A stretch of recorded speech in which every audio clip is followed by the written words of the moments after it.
अच्छा शुएब शाहीन साहब, ये जो एक आर्गूमेंट है, रियासत अली आज़ाद साहब भी कह रहे हैं और कामरान मुर्तज़ा साहब भी, कि अगर फुल कोर्ट बनता है तो जो अगर फैसला सुप्रीम कोर्ट का जो भी आता है तो उस पर अगर किसी ने अपील करनी होगी तो फुल कोर्ट की सूरत में फिर वो अपील के राइट से महरूम हो जाएगा। हामिद मीर साहब, इसमें देखें, जो प्रैक्टिस एंड प्रोसीजर एक्ट का जो हवाला दिया जा रहा है, प्रैक्टिस एंड प्रोसीजर एक्ट की अपना जो केस हुआ था वो भी फुल कोर्ट ने डिसाइड किया था। 8/7 का फैसला आया जिसमें, और फिर 7/8 का फैसला भी हो गया। एक शेख जो रेट्रोस्पेक्टिव अप्लाई किया था उसको ख़त्म कर दिया। देखें, उसके बावजूद भी रिव्यू का जो पावर होती है सुप्रीम कोर्ट की, वो 186 में 188 में वो बरकरार रहती है। तो 188 की पावर्स वो एक्सरसाइज कर सकती है सुप्रीम कोर्ट, अगर किसी का भी कोई एग्रीव्ड होगा इसमें आना चाहे। लेकिन इस वक्त तो ये एडवर्सेरियल प्रोसीडिंग्स तो है नहीं, यहाँ उन्होंने सजा तो देनी नहीं है।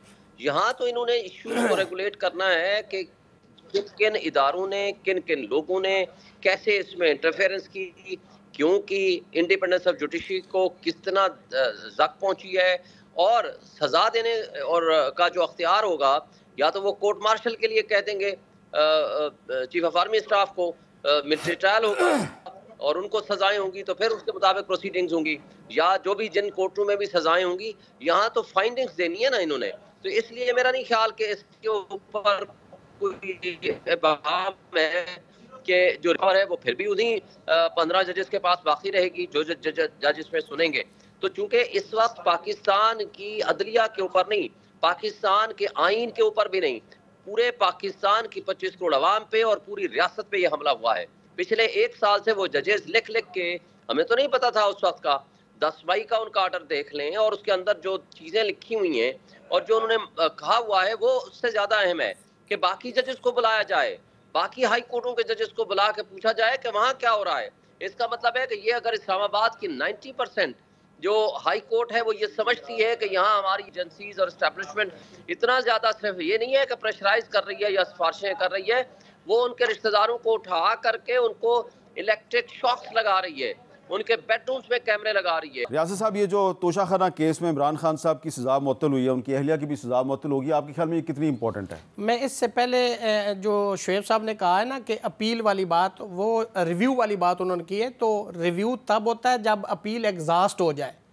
तो यानी पहला जो ओरिजिनल फैसला है सुप्रीम कोर्ट ऑफ पाकिस्तान का, डायरेक्टली उसके खिलाफ अब रिव्यू नहीं, उसके खिलाफ जो अंडर आर्टिकल 184 सब आर्टिकल 3 होता है उसके खिलाफ पहले अपील है, फिर रिव्यू होता है। अब मैं आता हूँ आपके दूसरे सवाल की तरफ। मैं समझता हूँ कि जो ये तोशाखाना केस में रिलीफ मिला है, इसी तरह नवाज शरीफ के केस के अंदर भी मैं समझता हूँ, ये मेरी ज़ाती राय है, उसके अंदर भी पॉलिटिकल विक्टिमाइजेशन थी और इसके अंदर भी पॉलिटिकल विक्टिमाइजेशन है। और उसके अंदर भी आर्टिकल 10A को फॉलो नहीं किया गया, जो कॉन्स्टिट्यूशन ऑफ 1973 का एक बेसिक कॉन्स्टिट्यूशनल और फंडामेंटल राइट है किसी भी सिटीज़न ऑफ पाकिस्तान का, किसी भी मुलजम का, इसके अंदर भी उसको फॉलो नहीं किया। In the light of that जो एविडेंस थी या नीचे जिस तरह से ट्रायल हुआ, in the light of that ये ऑर्डर जो है वो सस्पेंड हुआ है। अच्छा कामरान मुर्तज़ा साहब, आप इस पे क्या कहेंगे कि एक तरफ 6 जजेस इस्लामाबाद हाई कोर्ट की शिकायत कर रहे हैं कि उनके मामलात में मुदाखलत है, उन पे दबाव है, दूसरी तरफ आज इमरान खान साहब और उनकी अहलिया की सज़ाएं मुअत्तल हो गई हैं और पेशावर हाई कोर्ट से हमाद अदर साहब को 2-3 नहीं बल्कि इकट्ठे तकरीबन 40 से ज़ायद मुकदमात में उनको राहदारी ज़मानत मिल गई है। देखिए, एक बात तो पहली ये है कि ये जो केसेस जिस तरह से ये प्रोसीड हुए हैं ना, और जिस तरह से डंडा उठा के जज साहब बैठे हुए थे, ये 2-3-4 जितने केसेस ये आखिर में जो 4-5 दिनों में उन्होंने हुए थे, ये भी इंसाफ का खून था। तो ये मेरे अपने ज़ाती ख्याल में ये आर्डर सेटिस्फाइड होने के बाद रिमांड का केस बनता है। मगर इसके साथ साथ जो है ना, एक तो ये शुएब शाहीन साहब एक बात कर रहे हैं, मगर इसके साथ दूसरी भी मार्केट में बात है कि वो शायद कोई उनका भी सेटलमेंट चल रहा है। तो हम तो उस बात के आज जो नैब का प्रोसिक्यूटर है, नैब के प्रोसिक्यूटर की मर्जी से सज़ाएं मुअत्तल हुई हैं। नहीं, वो कंसीड कर रहा है, वो कंसीड कर रहा है, तो इसको तो निशाने हैदर देना चाहिए। पहले नवाज शरीफ के केस में उन्होंने जाके कंसीड किया है और उसके बाद जो है ना इस वाले में तो इनको जो शोधा को जो तगमा मिलता है ना जी, वो आज नैब के प्रोसिक्यूटर को मिलना। अच्छा, इस पर मैं शुएब शाहीन साहब, आपके पास इंफॉर्मेशन होगी, ये जो नैब के प्रोसिक्यूटर हैं अमजद परवेज़ साहब, इन्होंने आज खुद ही कहा जी कि ये तो सज़ाएँ मुअत्तल करने का केस बनता है, तो नैब की मर्जी से सज़ा मुअत्तल हुई है, तो ये कोई सेटलमेंट हो रही है? देखिए, नहीं, सेटलमेंट का तो सवाल ही पैदा नहीं होता, मगर सवाल ये है कि जिस अंदाज से वो सजाएं हुई हैं, आप प्रोसिक्यूटर्स को इमरान खान का वकील बना दिया और हमारे जो गवाहान थे उनको आने की इजाजत नहीं दी, और जो गवाह उनके पास थे उन गवाहों के ऊपर जिरा भी प्रोसिक्यूटर्स के स्टेट काउंसिल्स के दिए हुए वकीलों से कराई गई।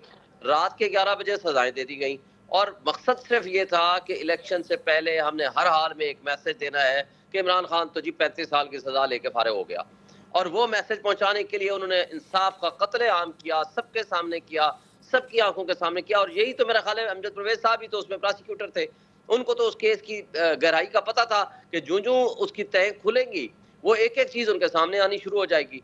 तो जब उनका मकसद पूरा हो गया इलेक्शन से पहले सजा देना, और उसके बाद उनको पता है कि ये केस ही अच्छा, केस की अच्छा पूरे एविडेंस भी करा लें। मेरिट पे क्या है कि जनाब जो सरकारी इवेल्युएशन कमेटी थी उसने इसको अंडर वैल्यू करके इसकी कीमत लगा दी।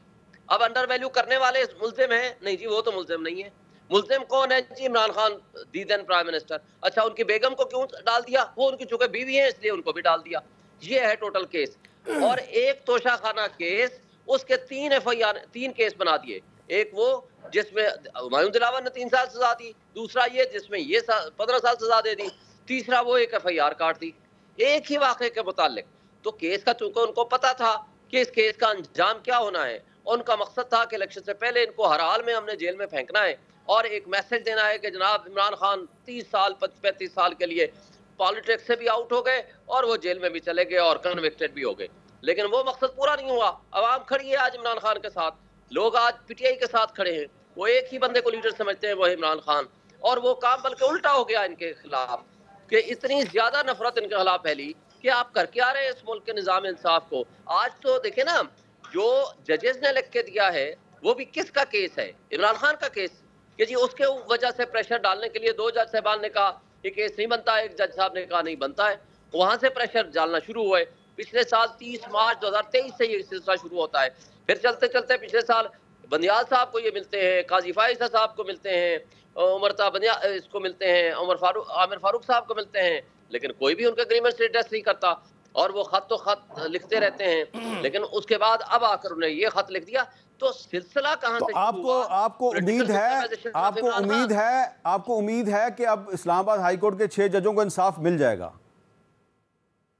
मुझे ये उम्मीद है इंशाल्लाह। ना सिर्फ इनको इंसाफ मिलेगा, इनको इंसाफ मिलने का मकसद ये है कि पाकिस्तान की 25 करोड़ अवाम उस हथकंडों से बच जाएगी जो निजाम इंसाफ के ऊपर उन्होंने पंजे गाड़ रखे हैं और इंसाफ को उन्होंने कैद कर रखा है। जब तक इंसाफ मुनसिफ आजाद नहीं होंगे, जब इंसाफ देने वाले इदारे इंडिपेंडेंट नहीं होंगे, जब कानून की हुक्मरानी नहीं आएगी, तो ना वो मुल्क तरक्की करते हैं ना। बहुत बहुत शुक्रिया शुएब शाहीन साहब, रियासत अली आज़ाद साहब और जनाब साहब, आपका बहुत बहुत शुक्रिया। और ये जो डेवलपमेंट है, सुप्रीम कोर्ट ऑफ पाकिस्तान की तरफ से आज खुद नोटिस लिया गया है इस्लामाबाद हाई कोर्ट के 6 जजेस की शिकायत की तहकीकात के लिए, तो ये इसको एक मुस्बत पेशरफ्त कहना चाहिए। कुछ इस पर सवालात उठाए जा रहे हैं और तहरीक इंसाफ कह रही है जी कि फुल कोर्ट भी बनना चाहिए, लेकिन जो भी कहें ये एक मुस्बत पेशरफ्त है और अब इस पेशरफ्त के रास्ते में रुकावटें नहीं डालनी चाहिए। अगर इस मुल्क में जज इंसाफ मांग रहे हैं तो ये एक पाकिस्तान की तारीख का एक अनोखा और मुनफरिद वाक़या है। तो देखते हैं कि सुप्रीम कोर्ट ऑफ पाकिस्तान जो है वो हाई कोर्ट के 6 जजों को इंसाफ देने में कामयाब होती है या नहीं होती। लेकिन इस मौजू पे आज कौमी असम्बली में भी बड़ी बहस हुई है।